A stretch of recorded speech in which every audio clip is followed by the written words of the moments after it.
Dagaalka qarxay bariga dhexe dabayaaqadii Febraayo 2026 ayaa galay toddobaadkii labaad, iyadoo xiisaddu sii kordhayso. Weerarada wadajirka ahaa ee ay bilaabeen Maraykanka iyo Israa'iil ayaa sababay in Iiraan ay jawaab adag bixiso, taasi oo dagaalka ka dhigtay mid saameyn ku yeesha gobolka oo dhan iyo dhaqaalaha caalamka. Warbaahinta caalamka ayaa sheegaysa in dagaalkan uu noqday mid ka mid ah isku dhacyadii militari ee ugu halista badnaa ee bariga dhexe ka qarxa tan iyo dagaalkii Ciraaq. Saaxiibada qiimaha badan ku soo dhowaada falanqayn kooban oo aan kaga hadli doono guud ahaan khasaaraha dagaalka, saameynta uu yeeshay, guulaha waaweyn ee ay sheeganayaan dhinacyadan, maadaama dagaalka uu galay toddobaadkii labaad.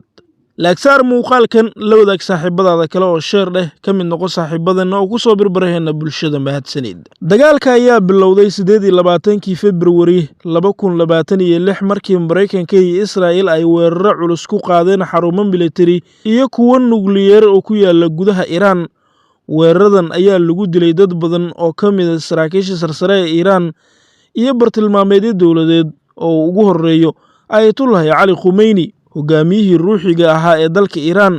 Iiraan ayaana si degdeg ah uga jawaabtay weeraradaasi gardarrada ah iyada oo gantaalo balaastig ah, diyaarado drones ah nooca ismiidaamiya iyo weeraro cyber ah ku qaaday saldhigyada Maraykanka iyo kuwa xulafadiisa ee guud ahaan gobolka. Warbaahinta caalamka ayaa sheegtay in khasaaraha bani'aadamku uu sii kordhayo.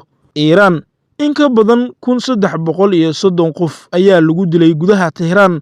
Maraykanka iyo Israa'iil, weerarada ay sida maalinlaha ah halkaasi uga fulinayaan Israa'iil, in ka badan 20 qof ayaa ku dhintay gantaalada Iiraan ay ridayso, isla markaana sida joogtada ah ugu daadanaya Tel Aviv iyo deegaanada kale ee ku hareeraysan. Maraykanka ugu yaraan 10 askari ayaa laga dilay weeraro ka dhacay gobolka, in ka badan 20 kale ayaa la soo warinayaa in ay kaga dhaawacmeen, isla markaana ay u sii dheer yihiin khasaaraha aanan tixda lagu darin ee sida maalinlaha u soo gaaraya dowladda Maraykanka. Dalalka Khaliijka, ugu yaraan 10 qof ayaa ku dhintay weerarada Iiraan ee ka dhacay dalalka isku dar Khaliijka. Dagaalkan waxaa lagu arkay adeegsiga hub aad u horumarsan. Iiraan ayaana adeegsatay gantaalo balaastig ah, gantaalo Kairos ah, iyo kumanaan drone noocyada ismiidaamiye aan dib u soo laaban. Warbixinno sirdoon ayaa sheegaya in Iiraan ay riday ku dhowaad 500 oo gantaal iyo in ka badan 5,000 oo drones ah toddobaadkii ugu horreeyay ee dagaalka. 174 gantaal oo balaastig ayaa loo diray Imaaraadka oo keliya. Dhinaca kale, Maraykanka iyo Israa'iil waxa ay adeegsadeen diyaarado dagaal noocyada F-35, F-15, B-1 iyo B-2, gantaalo Kairos iyo weeraro cyber ah, bambaanooyin saxnaanta sare leh. Dagaalka ayaana sababay khasaare dhaqaale oo culus oo ku yimid ciidamada Maraykanka. Warbixinno militari ayaana sheegaya nidaamyo raadaar iyo difaacyo gantaal oo qaali ah in laga burburiyey dowladda Maraykanka. Khasaaraha qalabka militari waxa uu gaarayaa ku dhowaad 2.8 bilyan sida laga soo warinayo qaar ka mid ah warbaahinta bariga dhexe. Gantaalada Iiraan ayaana si gaar ah u bartilmaameedsaday raadaarada Maraykanka, nidaamyada difaaca gantaalaha, saldhigyada hawada ee guud ahaan gobolka. Dalalka Khaliijka ayaana noqday goobta ugu weyn ee lagu dagaalamayo. Iiraan ayaana weerartay Imaaraadka Carabta, Qatar, Baxrayn, Kuwait iyo Sacuudi Arabiya. Weeraradan ayaana ka dhacay saldhigyo Maraykanka uu ku leeyahay bariga dhexe iyo xarumo dhaqaale oo ilihii saliidda ay qayb ka yihiin. Imaaraadka ayaa lagu weeraray boqolaal drones ah, noocyada aanan duuliyaha lahayn ee isqarxiya iyo gantaalo kuwa riddada dhexe. Baxrayn waxaa lagu weeraray xarumo militari oo uu Maraykanka halkaasi ku leeyahay iyo ilo kale oo dhaqaale. Dalalkan ayaa hadda wajahaya 2 doorasho oo kala daran. Waa tan koowaad oo ah in ay si toos uga qayb galaan dagaalka iyo in ay iska difaacaan oo keliya. Dagaalku waxa uu si weyn u saameeyey dhaqaalaha caalamka. Marinka Hormuz oo ay maraan ku dhowaad 20% shidaalka dunida ayaa khatar galay, isla markaana xiran toddobaadkii labaad. Maraakiib badan ayaa istaagay, isla markaana joojiyey isu socodka. Gaadiidka shidaalka ayaa yaraaday, qiimaha saliiddana sare ayuu u kacayaa daqiiqad walba.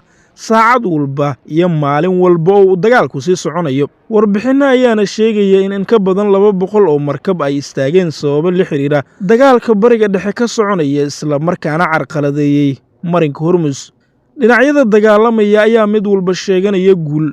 Madaxweynaha Mareykanka Donald Trump ayaa sheegay in Iiraan la gaarsiin doono weerar aad u culus iyo dharbaaxo xooggan haddii aysan joojinin gantaalada sida joogtada ah ay u adeegsanayso, sida aynu ka soo xiganay New York Post. Iiraan dhankeeda waxa ay sheegtay in weeraradu yihiin difaac, Mareykanka iyo Israa'iilna ay bilaabeen dagaalka iyo gardarrada duulaanka ah ee lagu soo qaaday. Sidoo kalena waxa ay ballan qaaday inay sii wadi doonto weerarada haddii Mareykanka ay sii wadaan dagaalka.